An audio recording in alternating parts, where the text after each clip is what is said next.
ciid mubaarak daawadayaasha qiimaha badan kuna soo dhawaada barnaamijkeeni ama ogtihiin daawadayaasha qiimaha badan barnaamijkeeni waxaan la wadaagnaa axad kasta toddobaadkii hal maalin barnaamijkeena waxaan kusoo qaadan doonaa sheekooyin Bollywood ka dhaceen kuwaasoo naga qarsoon waxaan marka koowaad ku bilaabanaa daawadayaasha qiimaha badan ma ogtiin inay jiraan 7 filim oo waaweyn kuwaasoo waqtiyo kala duwan lagu dhawaaqo laakiin nasiib darro aan soo bixin waqtigooda la daawadin inta badan waxaa dhacday mashaariic waaweyn in lagu dhawaaqo laakiin waqtigu u diiday in la duubo iyo duruufo kala duwan ay dhaceen saadate taariikhda Bollywood ka qayb ay ka tahay filmo in lagu dhawaaqo laakiin la sameyn waayo balse toddobadan filim waxay ahaayeen filmo waaweyn oo hami weyn laga qaba hadii la sameyn lahay in iskoore lixaad la dhigi lahayn marka koowaad waxaan ku bilaabanaa filimka lagu magacaabo Abne Baraya filimkan waxaa la sameeyay toddobaatamaadkii waxaana hogaamiyaal ka noqon lahaa Amitabh Bachchan iyo Reeqa balse nasiib darro filimka miisaaniyadda xoogan ximbaarsan Amitabh Bachchan waa laga saaray kadib markii filmadii uu sameeyay 72 ee flop ka noqdeen sidaa darteed Amitabh Bachchan gabi ahaanba filimkan waa laga saaray magacan waa laga bedelay waxaa loo bixiyay Dunya Kamela filimkan waxaa hogaamiyaal looga dhigay Sanjay Khan iyo Reeqa laakiin wuxuu noqday flop ama mashruuc guul dareystay markii la dhiibay filimkan Abna Baraya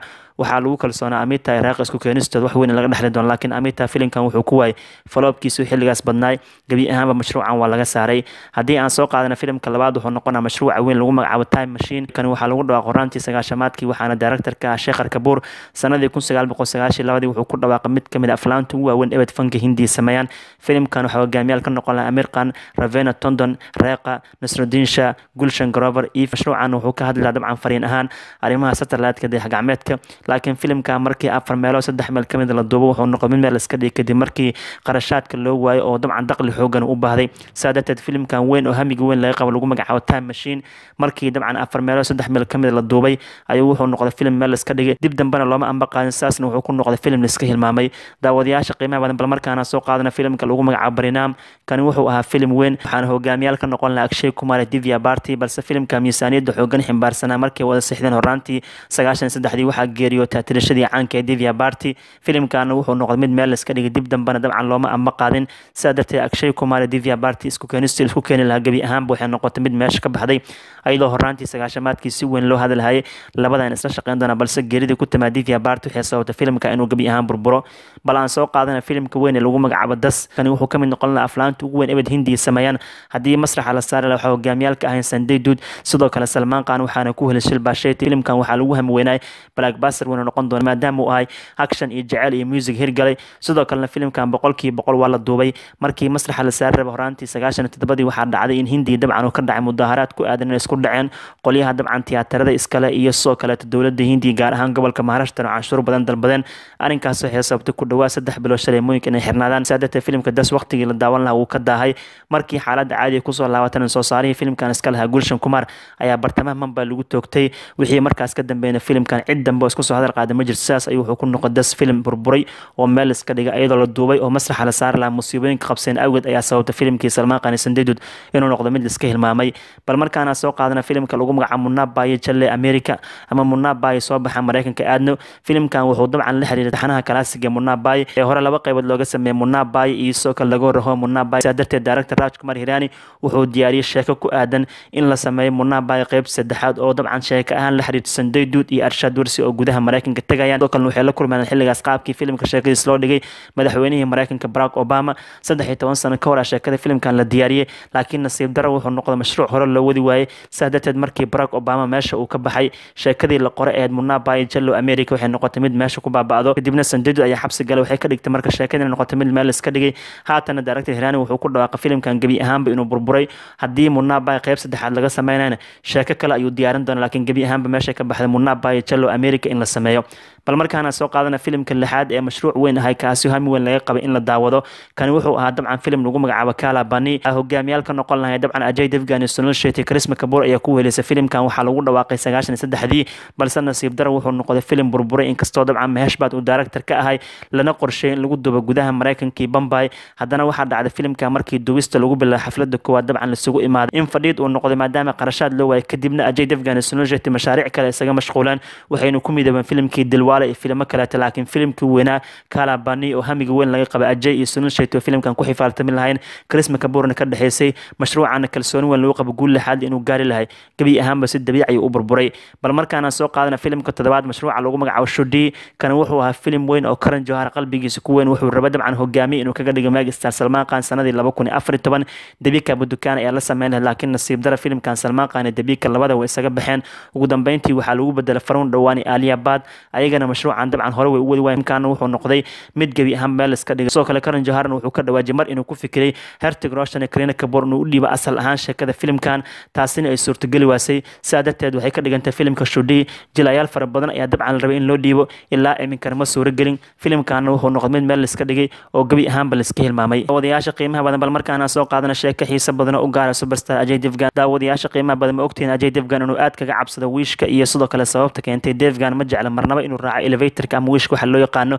inkastoo dabcan 30 sano ka badan fanka Hindi uu ku jiro sidoo kale guulo dahabi bartan kaga jira maadaama filimadiisa ugu dambeeyeen Total Dhamal Didi Biyaar deetan haji guulo lixaad la gaareen haddana superstarkan waxa u diiwaan gashan inuu aad iyo aad kaga cabsado inuu wiishka raaco haddii Ajay Devgan lagu ballamay xitaa dabaq ama piano toddobaad ama 11aad wuxuu jecel yahay lugtiisa inuu ku tago halkii uu wiishka raaci lahay saadarteed Devgan sirtan u qarsan wuxuu banaan ku soo dhigay barnaamijka caanka loo yaqaan Kabil Sharma Show mar uu ka qayb galay wuxuuna yiraahdo waxaan nacay wiishka markii aan sameynay filimkaygii Vood ee cabsida badnaa ee director Ram Gowal Farma iska lahay waxaa dhacday anigoo saaran wiishka oo dabaqa afraad sii maray hal mar inuu si xawaare la dabcan hoos ugu soo dhacay kadibna wiishkii uu soo baxsaday waxaan tagnay sagxadda halkii ugu hooseysay gabi ahaanba wiishkii uu burburay balse nasiib wanaag waxa ma aysan gaarin sheekada Devgan uu banaanka soo dhigay waxay ka dhigantahay wiishkan uu ka cabsado sababtoo 17 sano kahor markuu sameynay filimkiisii Vood ee cabsida badnaa ayuu dabcan wiishka halis badan ku galay wixii markaas ka dambeeyay Devgan wuxuu go'aan ku gaaray wiishka marnaba inuu san raacin wuxuuna dhaxita hadii la ugu ballamay dabaqa 28 waxa iga go'aan ayuu ka dhawaajay Devgan inaan koro oo lugteeda aan ku tago halkii aan wiish raaci la saadarteed daawadayaasha qiimaha badan hadii aadan ogeyn hadda ogaada superstar Ajay Devgan gabi ahaan wuxuu ka cabsadaa wiishka bal markaana soo qaadana sheeko xiiso badan oo ka hadlayso superstarka weyn Anil Kapoor iyo dabcan fursadii dhaaftay ma ogtiin daawadayaasha qiimaha badan Anil Kapoor kibirkiisa inuu dhaafsiiyay kursiga Bollywood inuu ku fariisto Anil Kapoor wuxuu ka mid yahay actoorayaasha Bollywood ka sida weyn looga dambeyn jiray sidoo kale daawadayaasha qiimaha badan waxaa soo martay fursad qaali hogaanka Bollywood kula wareegi lahay sababtoo bartamiis deetamaadkii waxaa dhacday Megastar Amitabh Bachchan inuu ku dhawaaqay in fanka Hindi isaga fariisto dhanka siyaasadda uu aada kadib waxaa soo baxday meel banaan oo u baahan hogaankeeda in la qabto sababtoo Amitabh Bachchan ayaa maslaxa ka baxay saadarta hogaanka Bollywood wuxuu gacanta u gali karay Anil Kapoor markaas ku jira waqti dahabi markii laga cabir qaatay aflaantii waaweyn oo sameeyay xilligaas oo big hits ka noqdeen filimadaasna waxaa kamid ah Mere Jong oo 85 la daawaday Karma oo 86 la daawaday Instaafki Awas oo la daawaday 86 Master India oo 87 la daawaday Tezab oo la daawaday 88 Ram Laqan oo la daawaday 89 Ishwar oo la daawaday 89 iyo filimka lagu magacaabo Riqwala oo la daawaday 89 waxay ka dhignayd filimadaas inay noqdeen kuwa guulo lixaad la gaareen Anil Kapoor maqaamkiisa sare u kacay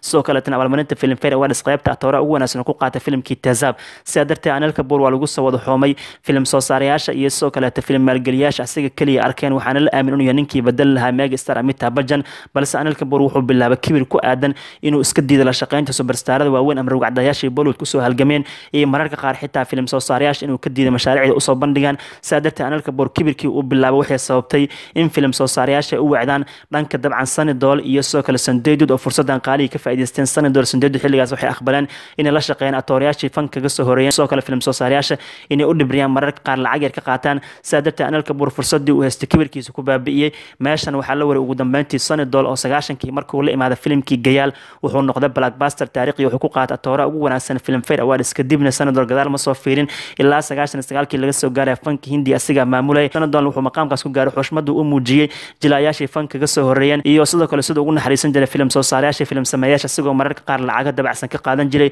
sidoo kale tan waxay u soo jeedeen aqbali jiray marka Anil Kapoor kibirkiisa kursiga Bollywood ku dhaafsiyay kadibna waxa ku fariistay Sunny Deol oo 10 sano fanka Hindi maamulay daawadayaasha qiimaha badan ma ogtiin inay ka soo wareegtay haatan 18 sano daawashada filimka caanka lagu magacaabo Hum Tumhare Hain Sanam ee wada sameeyeen Salman Khan Shah Rukh Khan iyo Madhuri Dixit filimkan wuxuu noqday mashruuc guuleysto average ee daawashadiisa waxa ka soo wareegtay sida haatan ka dhawaajinay 18 sano balse filimkan mid classic ah sidoo kale tan wuxuu kamid yahay aflaanta naadirka ee waqti ahaan soo daahin kuwaas oo guulo gaarin haddaba macluumaadka filimkan Hum Tumhare Hain Sanam waxaa kamid ah filimkan dabcan sameyntiisa inay qaadatay 8 sano waxaa lagu dhawaaqay sanadii 1994 waxaana tiyaatarka la saaray sidii diiwaan gashay sanadii 2002 filimka marka koowaad lagu dhawaaqay dabcan waxaa hogaamiyaal ka ahayn Sunny Deol iyo sidoo kale waxaa sameyn lahay Madhuri Dixit iyo sidoo kale Amir Khan balse ugu dambeyntii filimkan waxaa isaga baxeen Sunny Deol iyo Amir Khan Sunny Deol booskiisa waxaa galay Salman Khan sidoo kale booskii Amir Khan waxaa galay Shah Rukh Khan mashruucan dabcan daawadayaasha qiimaha badan si la yaab leh u guuleystay sida caadiga aflaanta markay soo dahan ma guuleystaan laakiin guushiisa filimkan waxaa ugu wacnay heesihiisii oo hirgaleen iyo sidoo kale kale hogaamintii isku keenay Shaaruq Khan iyo Madhuri Dixit Salman Khan oo aad looga helay taasi waxay sababtay film soo dah old ama qadiimi ah inuu guul weyn gaaro soo kale daawadayaasha qiimaha badan Hum Tumhare Hain Sanam wuxuu noqday filmka shanaad ee albumkiisa heesaha loogu iibsasho badnaay sanadii 2002 waxaan laga iibiyay filmkan 1,600,000 koobi ayaa laga iibiyay albumka cajaladiisa taasi oo dabcan sababtay filmkan guulaha weyn uu gaaray soo kale daawadayaasha qiimaha badan waxyaabaha Hum Tumhare Hain Sanam laga diiwaan galiyay waxaa kamid ah filmkan sheeko ahaan waxaa laga soo min guuriyay film Tamil ah oo dabcan lagu magacaabo Thota Jinugi kaasi oo dabcan sanadii 1994 la daawaday soo kale daawadayaasha qiimaha badan macluumaadka filmkan waxaa qayb ka ah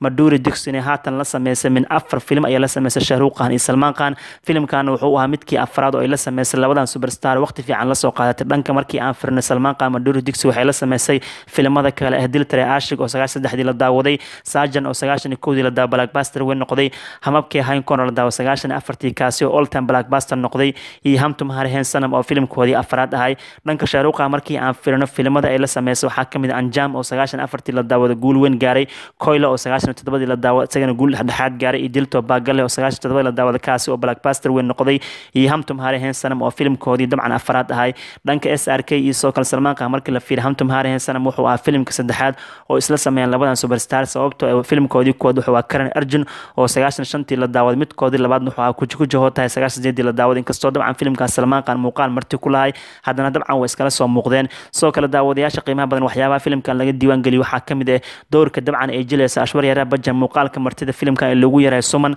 marka hore waxaa loo bandhigay Karisma Kapoor laakiin way ka mashquushay kadibna waxaa lagu bedelay Aishwarya Rai Bachchan soo kale daawadayaasha qiimaha doorka filmkan uu ku matalay Atul Kulkarni oo ay Madhuri Dixit walaalkeed waxaa marka hore loogu talagalay Abhishek Bachchan laakiin Salman Khan ayaa kula taliyay kooxda filmkan in dabcan booskaas Atul la siiyo sidaas ayuu dabcan Abhishek Bachchan filmkan ku waayay booskaas u sameyn lahaa Madhuri Dixit walaalkeed daawadayaasha qiimaha badan guud ahaan barnaamijkeena ma ogtiin aan ku soo qaadanay toddobaadka macluumaad xiiso badan intaas aan ku soo dheelna fadlan fikirkaaga kadib qodobadii aan ku soo qaadanay haddii aad tahay saaxiib nagu cusub channelkayga subscribe saar like iyo share iyo comment ka marno assalamu calaykum waraxmatullaahi wabarakaatuh